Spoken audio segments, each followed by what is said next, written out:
Well, thanks a lot, Karen. Hey, my paranormal soldiers. How's everybody doing? I always ask you guys that like you're going to answer me through the camera and say, "We're doing good, Angelina. How are you doing?" Da, da, da, da. No, dumbass Angelina, they can't hear you right now. God have mercy upon us.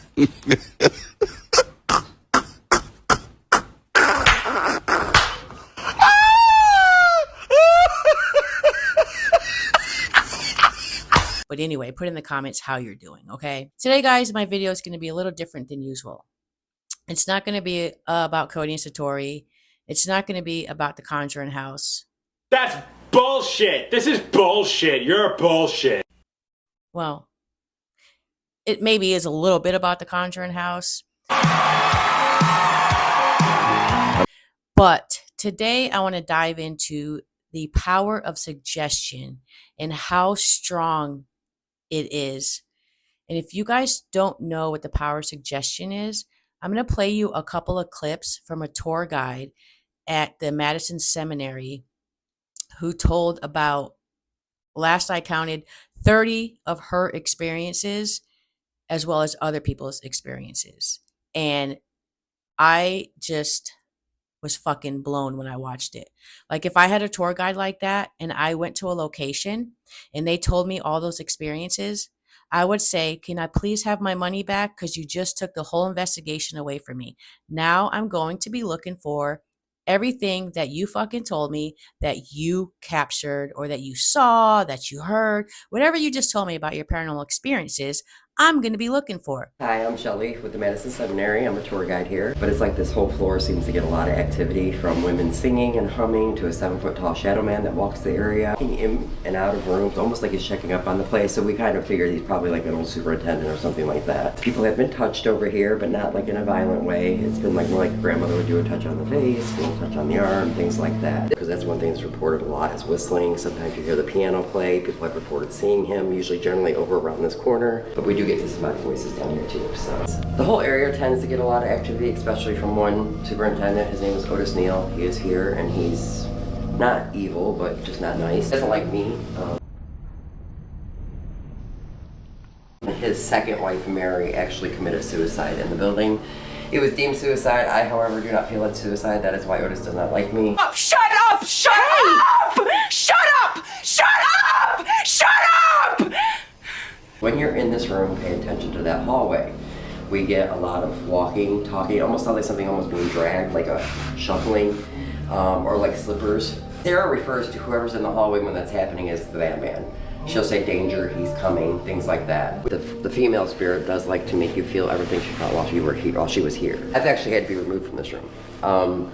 She's still my best friend. I just don't spend as much time in there anymore. She's pretty intense. 2 spirits most of the time. One is a child spirit that they call Steven. That's the name we got for him. This is John's room. We do know that that's his name. He's given it multiple times.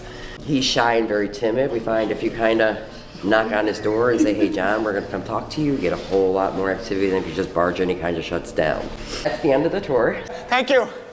Okay, guys, so the power of suggestion basically is when someone plants an idea in your head that I know I said idea wrong, right? A lot of people say it's supposed to be idea, but I'm from fucking Massachusetts. So anyway, power of suggestion is when somebody plants something in your head and then you start seeing things that aren't even there. When a tour guide tells you they've seen a ghost, well, at least me, my brain just goes straight into overdrive. All of a sudden, every shadow I see, every draft, every noise, creak, anything, I think, "Oh my God, is there a ghost here?" It's like your brain is on a haunted fucking acid trip.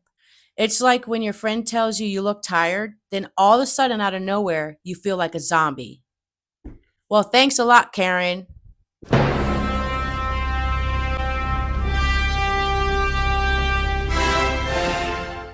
When you're investigating a haunted location, you want to go in with a clear mind. Clear mind.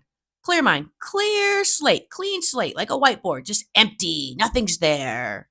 You don't want to have any preconceived notions. No spooky stories from the tour guide. All you want to have is just yourself, your equipment, and an open mind. That's it. Otherwise, you're just chasing your own ass and shadow all night long. So anyway, let's go check out how Brian, the new VP of operations, gives his tour at the Conjuring House. You're going to see what lights flicker throughout the night, especially if I'm talking about certain things, because they like emphasizing points. 2 of them died at very young ages, thank you for correcting me, of natural causes. Abigail usually hangs out here, she's the matriarch of the house. Some nights it's quiet as nothing, that nothing happens at all, and it's just a chill night. Other nights they'll open doors, you'll hear footsteps, you'll hear laughter and giggles of children. One of the things that we do have up here are a couple of children. One of them specifically is Henry. He's around 9 years old. Allegedly he drowned in the area. You'll hear footsteps and him running back and forth, and you'll hear something like this. I've laid on his bed for investigations, and I literally felt someone tug on my ankle. This is the library. Some people call it malevolent. Lorraine called it a demon. Between the middle bedroom, the library, and the basement. So that door opening and opening and opening for the past day or so. The latch go up, and then you'll see the door just open like that. I've had things thrown, like I use the mag light when I want to communicate with people. And so in this room, I sit in there. My mag light's on there. Can you turn the light on for me? Turned it on like super bright, and flung it right over in that corner. I actually had guests doing an investigation in here, and they had their camera set up on that table. And they're like, oh my God, they just threw my camera. Also, you'll see a little girl all dressed in white.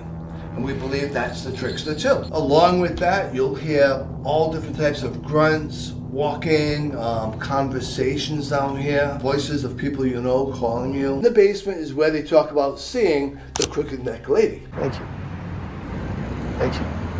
So watching both of these tour guides, Shelly from Madison Seminary, and then Brian, one of the new caretakers or VP of operations at the Conjuring House, just fucking killed me. We pay hundreds of dollars sometimes to go to locations, and then a fucking tour guide ruins it because they sit there and they tell us all of their paranormal experiences at that location. At that point, I'm just like, give me back my money, because why do I need to investigate when you just told me everything? Like, why? Why do I need to investigate? I like going on the tours, especially if I haven't been there, but give me the history. Don't give me any paranormal experiences. Just give me the history. History is important, but not the paranormal experiences. Yes, got it. Then I will tell you specifically only historical stuff that happened in these buildings, just to give you some info on what you're looking at. Thank you. I know that when I lived at a haunted school in Ohio, Poasttown Elementary, I and other tour guides were specifically told not to share not one paranormal experience, whether we had them or someone else that went there and investigated had them. Don't share paranormal experiences because it just ruins the investigation. I learned that 7 years ago when I got into the paranormal. So I don't understand why the caretakers or the owners of these facilities are allowing their staff to share so much of their own paranormal experiences. Do they know that their staff is sharing so much information and using the power of suggestion?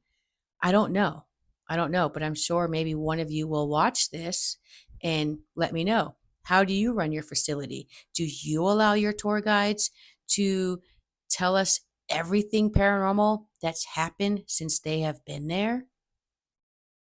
I just think it's stupid. I just really think it's stupid. So let me just shut the fuck up. To all the tour guides out there, I say, please let us experience our own hauntings without your power of suggestion, because all you're doing is making us a bunch of paranoid fucking ghost hunters. To all the ghost hunters out there, I want you to remember this. Stay skeptical, stay curious, and for the fucking love of all things creepy, spooky, and haunted, don't let your imagination run wild because of the power of suggestion. So that's it for this video, guys. And remember, the only thing scarier than a ghost is a ghost hunter with an overactive imagination, which happens from the tour guides through the power of suggestion. So to all our paranormal soldiers, thank you for all your continuing support. We really appreciate it. Stay spooky, my paranormal soldiers. And I'm out. Love, peace, and hair grease, my babies.